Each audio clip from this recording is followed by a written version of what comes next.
production of Die Zauberflöte is one of the most dazzling in the Met repertoire, thanks in part to the amazing puppetry of Julie Teymour.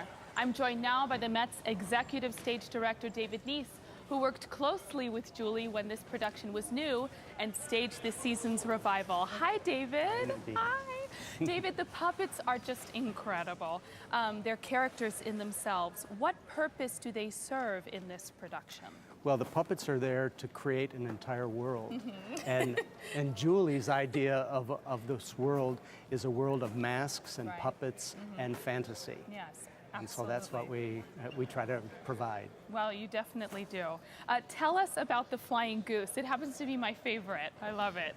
Well, you know, it was constructed by Michael Curry, and it's kind of like a little skeletal. Yeah. It's kind of a little scary because the world of those boys is scary. Right. And this goose guides the boys and Tamino and Papageno into the world to discover and find Pamina. Right, absolutely. We have 6 dancing bears, each with its own puppeteer.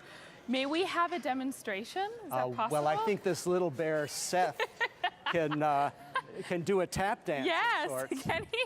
Oh my God, wow. Seth is an original bear. Original bear, yes, okay. with this production. Oh, he looks great. Go. I love his dancing skills. How many different bird puppets are in the show and how are they operated? Can we see that? Sure, this is the hand bird puppet. Oh, beautiful. And there are 8 of these little birds operated by 4 dancers. And we have shadow birds, which are seen from the other side of the screen. Right, with Papageno. And then we have kites that are birds on long fishing poles. Beautiful. Well, it's very effective, very lovely. And there are more in the next act, which you'll hear about, or you'll see. That's right, that's right. And here you have one of the puppet heads the 3 ladies wear. What did Julie Teymour have in mind with these?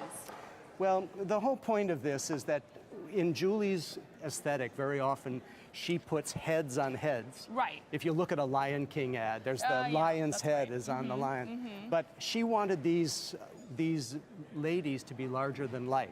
So they wear these on their heads, but they can detach them and they can attack with them and they can cry and wipe their tears with them. Yes. And they can flirt, I've they noticed can cuddle a little bit. I think at one point they kind of go up Marcus's leg. Yes, they do. So, and they very sassy. Yeah, and they can chat. Right. And they can talk to each other. It's very true. It's very lovely. David, you've been at the Met for almost 40 years, and this is the 3rd Magic Flute production you've worked on, following the famous designs of Marc Chagall and David Hockney. What makes the Magic Flute such rich material for visual artists? I think because it's magic. Yeah. And I think it's about a version of enchantment. Right.